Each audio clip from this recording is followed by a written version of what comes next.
জয় যিশু।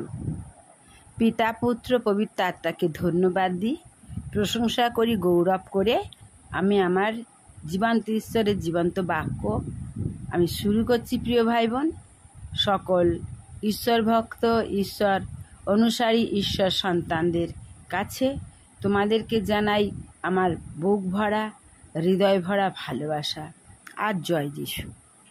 আমি আজকের বাক্য বলবো যে যদি আজ আপনার মৃত্যু হয়ে যায় তাহলে কি হবে? যদি আজ আপনার মৃত্যু হয়ে যায় তাহলে কি হবে? যদি আপনার পরিস্থিতি ভালো হয় তা কিন্তু ঈশ্বরের দেওয়া আশীর্বাদ। মনে রাখবেন যে ঈশ্বর আপনাকে শক্তি, বুদ্ধি, ভালো স্বাস্থ্য, পরিপূর্ণতা এবং শিক্ষা ইত্যাদি দিয়েছেন। এই জন্য আপনি অহংকার ত্যাগ করুন। ঈশ্বর আপনাকে যে পরিস্থিতিতে রেখেছেন তার উপর কখনোই যেন আপনি গর্ব করবেন না। যখন আপনি অন্যের সঙ্গে ব্যবহার করবেন তখন যেন আপনার ব্যবহার তার কাছে ছোট মনে না হয়, তুচ্ছ মনে না হয় এবং নিন্দার কারণ না হয়। ঈশ্বরের বাক্য বলে যে মানুষ যতই উত্তম পরিস্থিতিতেই থাকুক না কেন তাও সে নিজেকে ব্যর্থ মনে করে। আপনার কাছে যত লাখ টাকার সম্পত্তি থাকুক না কেন একটা সাধারণ পেটের ব্যথা আপনাকে নিঃস্ব করে দিতে পারে। এই জন্য আপনি নম্র স্বভাবের হওয়া চেষ্টা করুন। প্রিয় বন্ধু, আমি আপনাকে আবার জিজ্ঞাসা করতে চাই যে আপনাকে ঈশ্বর যে পরিস্থিতিতে রেখেছেন ওই পরিস্থিতিতে কি আপনি ঈশ্বরের মহিমা করেন? আপনি কি মনে করেন যে আপনি অন্যের থেকে বেশি বুঝদার? আপনি কি চান মানুষ আপনাকে সম্মান করুক, মাথা নিচু করুক এবং আপনি যা বলেছেন তা শুনুক? আপনার বস্ত্র পরিধান করা, আপনাকে ব্যবহার কথা আপনার নম্র স্বভাবের দেখায় নাকি অহংকারী, গর্বিত ইত্যাদি দেখায়? ধন সঞ্চয় করিতে অত্যন্ত যত্ন করিও না, তোমার নিজ বুদ্ধি হইতে ক্ষান্ত হও। তুমি কি ধরনের দিকে চাহিতেছ তাহা আর নাই, কারণ ঈগল যেমন আকাশে উড়ে যায় তেমনি ধন আপনার জন্য নিশ্চয়ই পক্ষ প্রস্তুত করে। এটা আছে হিতোপদেশ 23 অধ্যায়ে 5 থেকে 6 পদে। যারাই অর্থের উপর ভরসা রেখেছে তারাই বরবাদ হয়ে গেছে। এই রকম অনেক মানুষের চরিত্র আমাদের সত্যকে মনে করিয়ে দেয়। একটা ঘটনার কথা এখানে উল্লেখ করতে চাই। অনেক বছর আগে এক পরিবার ভালো পরিস্থিতিতে জীবন কাটাতো। যেমনভাবে অর্থ বাড়তে থাকে সেইভাবে সেই পরিবারের ঈশ্বরের উপর ভরসা কমতে থাকে। এই পরিবারের সমস্ত মানুষ ছিলেন শিক্ষিত এবং প্রতিষ্ঠিত। এদের মধ্যে সব থেকে ছোট ভাই ব্যবসায় নিযুক্ত হলেন। ওই সময় ওই দেশে ধনীদের সব থেকে অর্থ উপার্জনের সহজ পথ ছিল রাস্তায় বাস চালানো। সেও ওই ক্ষেত্রে নেমে পড়ল। তার অনেক বাড়ি নিয়মিত রাস্তা দিয়ে চলত। আমদানি বেশি হওয়ার কারণে 4 বৎসরের মধ্যে গাড়ির মেলা লেগে গেল। অর্থে পরিপূর্ণ হয়ে গেলেন, অনেক বন্ধুও হলো। এর থেকে বেশি তার কি প্রয়োজন ছিল? সে এক গর্বিত মালিকের মতো ঘুরতে লাগলো। এখন সে ঘরে দেরি করে ফেরে এবং মদের দোকানে সময় কাটায় এবং আরও নিচু কাজে ডুবে থাকে এবং পাপের মধ্য দিয়ে জীবন যাপন করে। ঈশ্বর ভয় তার জীবনে ছিল না। এর সঙ্গে সঙ্গে আরও অনেক ব্যবসা তিনি শুরু করে দিয়েছিলেন। এর জন্য তিনি কয়েক লক্ষ টাকা খরচ করেও দিয়েছিলেন। ঈশ্বরের আশীর্বাদের অপব্যবহারের জন্য এবং ঈশ্বরকে ত্যাগ করার জন্য এই ব্যক্তির উপর শাস্তি এসে পড়ে। তার বন্ধুরা 2 লাখ টাকা যা সে ব্যবসায় ব্যবহার করত তাকে না জানিয়ে নিজের নামে করে নেয়।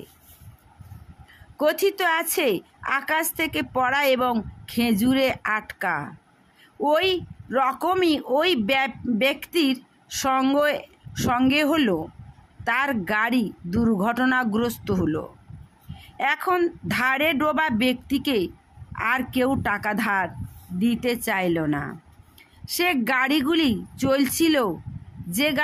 চলছিল তাদের মধ্যে অনেক গাড়ি তিনি বিক্রি করে দিলেন, কিন্তু এগুলি যথেষ্ট ছিল না, কারণ তার প্রচুর টাকার প্রয়োজন ছিল। এই রকম তার ব্যবসা বন্ধ হয়ে গেল। তার স্ত্রী এবং সন্তান রাস্তায় এসে দাঁড়ালো।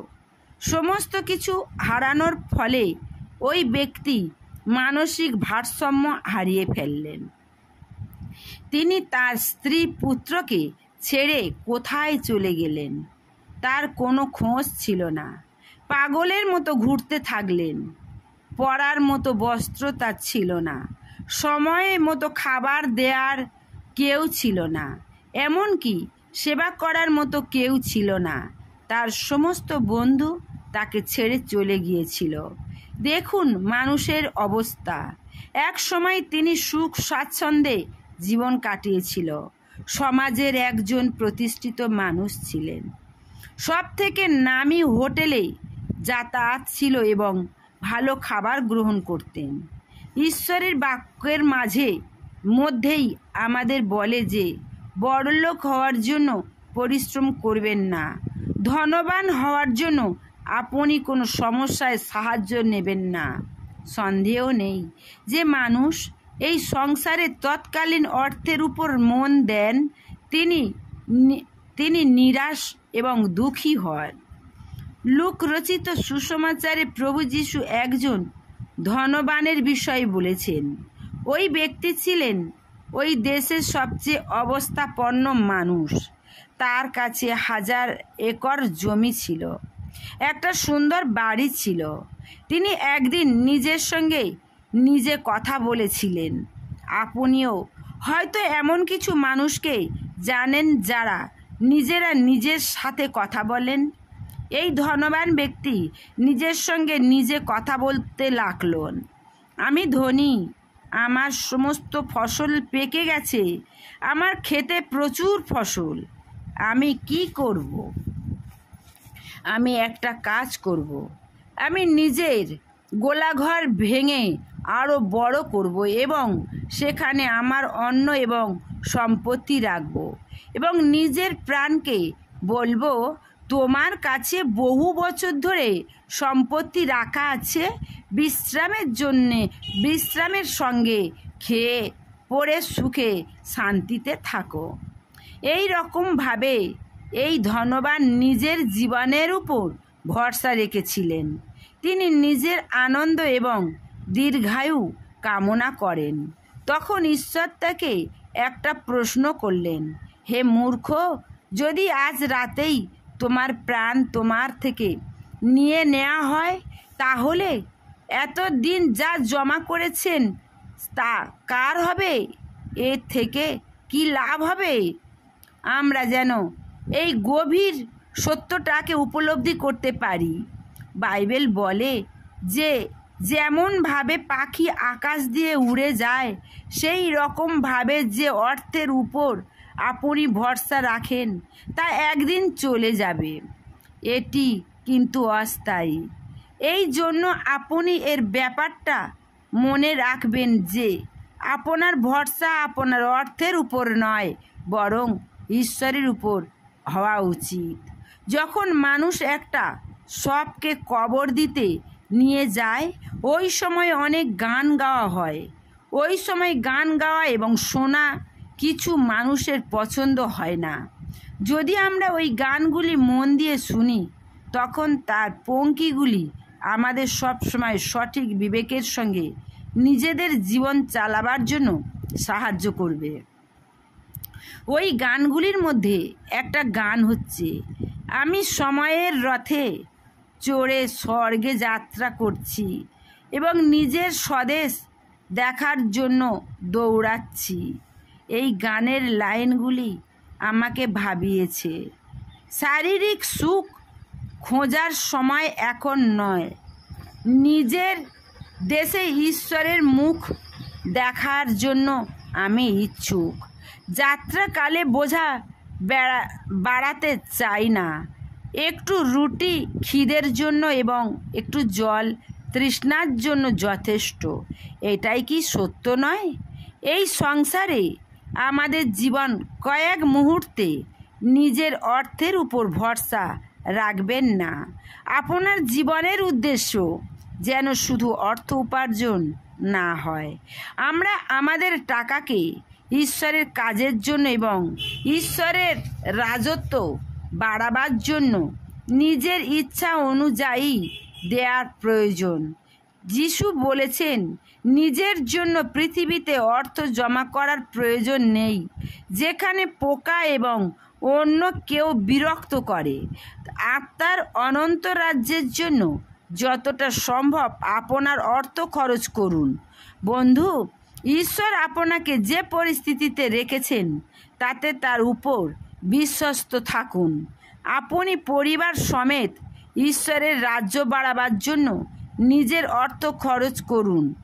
আপনি আপনার অর্থকে আত্মাকে জেতার জন্য একত্র করুন। এই সংসারে যে ধন আপনি একত্রিত করেছেন তা শেষ হয়ে যাবে।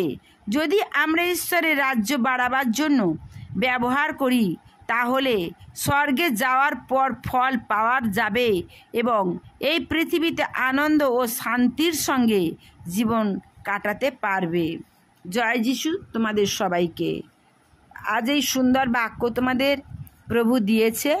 আবার পরবর্তী বাক্যে ফিরে আসছি। প্রিয় ভাই বোন, তোমরা আমার সঙ্গে থেকো এবং সাবস্ক্রাইব করো, যাতে তোমাদের কাছে বাক্য তাড়াতাড়ি পৌঁছায়।